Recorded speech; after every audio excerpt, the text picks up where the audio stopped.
নমস্কার বন্ধুরা, কিছুদিন আগেই আমি একটি ভিডিও তৈরি করেছিলাম যে ভারত শুধু টাকার জন্যই অস্ত্র বিক্রি করছে না।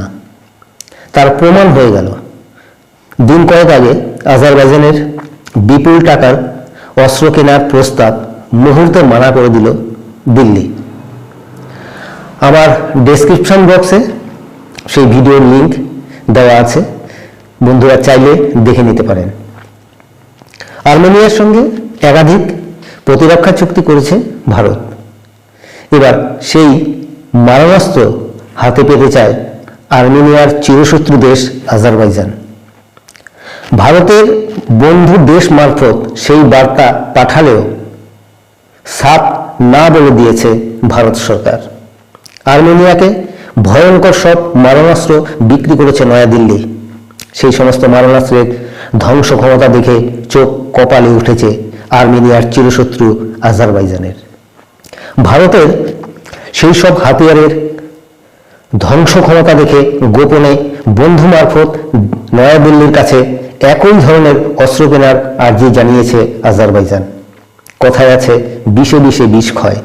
সম্প্রতি তেমনই পরিকল্পনা করেছিল আজারবাইজান, যদিও শেষ পর্যন্ত সেই চালাকি ধরে ফেলেছে নয়াদিল্লি।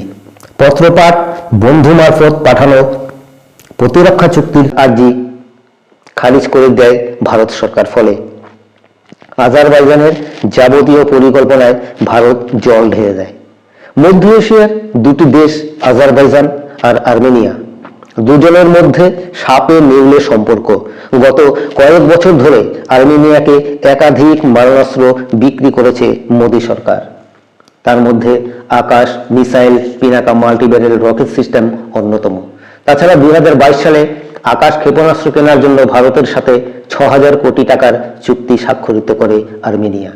এই হাতিয়ারের মোট 15টি ইউনিট ইয়েরেভানকে সরবরাহ করার কথা রয়েছে নয়াদিল্লির। চলতি বছরের নভেম্বরে আকাশের দ্বিতীয় ইউনিট আর্মেনীয় সেনার হাতে তুলে দিয়েছে ভারত সরকার। আকাশ প্রকৃতপক্ষে একটি আকাশ প্রতিরোধী ব্যবস্থায়। এতে রয়েছে ভূমি থেকে আকাশে হামলা চালানোর ক্ষেপণাস্ত্র। শত্রুর যুদ্ধ বিমান থেকে শুরু করে ড্রোন ও মিসাইলকেও মাঝ আকাশে ধ্বংস করার ক্ষমতা রয়েছে এই আকাশের। আকাশ সম্পূর্ণ দেশীয় প্রযুক্তিতে তৈরি। এর পাল্লা 25 কিলোমিটার। 2022 সালে ভারত থেকে পিনাকা রকেট কেনে আর্মেনিয়া। এর নকশা তৈরি করেছে ডিআরডিও। মাত্র 44 সেকেন্ডের মধ্যে 12টি রকেট নিখুঁত নিশানায় ছোড়ার ক্ষমতা রয়েছে পিনাকার। এর পাল্লা আগে ছিল 40 কিলোমিটার, বর্তমানে সংস্কার করে 75 কিলোমিটার করা হয়েছে। প্রতিরক্ষা বিশ্লেষকদের দাবি, মূলত আকাশ এবং পিনাকাকে নিয়ে আজারবাইজানের মনে ভয় ধরেছে। তাই এই দুই মারণাস্ত্র ভারত থেকে কিনতে চাইছে আজারবাইজান। কিন্তু সরাসরি প্রস্তাব না দিয়ে ভারতের এক বন্ধু রাষ্ট্রের মাধ্যমে এই আর্জি জানিয়েছে তারা। প্রস্তাব আসা মাত্রই বন্ধু দেশকে না বলে দেয় ভারত। নয়াদিল্লির যুক্তি, দ্বিপাক্ষিক সম্পর্ককে সবসময় অগ্রাধিকার দেওয়া হয়েছে। তবে এই ব্যাপারে মধ্যস্থতাকারী কোনো দেশকে সামনে রেখে প্রতিরক্ষা চুক্তি করার কোনো প্রশ্নই নেই। 2014 সালে ক্ষমতায় আসার পর থেকেই অস্ত্র আমদানির পরিমাণ কমিয়ে স্বদেশি প্রযুক্তিতে তৈরি অস্ত্র রপ্তানির ওপর জোর দিয়েছেন নরেন্দ্র মোদী সরকার। হাতিয়ার রপ্তানি নিরিখে আমেরিকা ও রাশিয়ার স্তরে নিজেকে নিয়ে যাওয়ার স্বপ্ন দেখছে ভারত।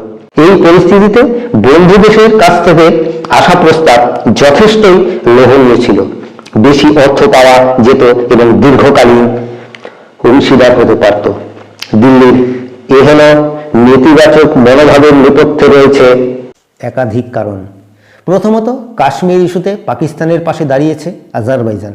ভূস্বর্গের একাংশ অবৈধভাবে ভারত দখল করেছে বলে আন্তর্জাতিক মঞ্চে বিবৃতি দিতে শোনা গেছে আজারবাইজানকে। এছাড়া আজারবাইজানের শত্রুতায় গ্রিস ও ফ্রান্সকে পাশে পেয়েছে আর্মেনিয়া।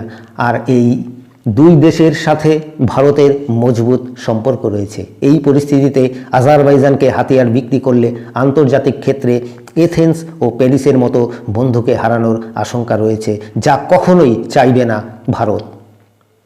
তাছাড়া গত বছর কাশ্মীর ইস্যুতে খোলাখুলিভাবে পাকিস্তানের পাশে দাঁড়িয়েছিল আজারবাইজান। দ্বিতীয়ত, আর্মেনিয়াকে হারাতে পাক ফৌজিদের ভাড়া করে এনে নিজেদের সেনাবাহিনীর সাথে ব্যবহার করার অভিযোগ রয়েছে আজারবাইজানের বিরুদ্ধে। এই অবস্থায় নীতিগতভাবে মধ্য এশিয়ার দেশটিকে নয়াদিল্লি যে অস্ত্র বিক্রি করবে না তা বলাই বাহুল্য। 2020 সালে তুরস্ক থেকে ড্রোন অস্ত্র কিনে আচমকা হামলা চালায় আজারবাইজান। সেই হামলা সহ্য করতে পারেনি আর্মেনিয়া, ফলে নাগর্নো কারাবাখের নিয়ন্ত্রণ চলে যায় আজারবাইজানের কবজায়। এই যুদ্ধের পরে নিজেদের অস্ত্র ভাণ্ডার বৃদ্ধির জন্য ভারতের ওপর নির্ভর করতে শুরু করে। ভারতও গত 3-4 বছর ধরে রকেট লঞ্চার, কামান, গোলা বারুদ, স্নাইপার রাইফেল, ট্যাঙ্ক ধ্বংসী ক্ষেপণাস্ত্র দিয়ে আর্মেনিয়াকে সাহায্য করে। তার মধ্যে অন্যতম আকাশ মিসাইল ও পিনাকা মাল্টিব্যারেল রকেট সিস্টেম। ভারতের অস্ত্র বিক্রির উদ্দেশ্য অর্থ উপার্জনই না, এটা তো সেকেন্ডারি।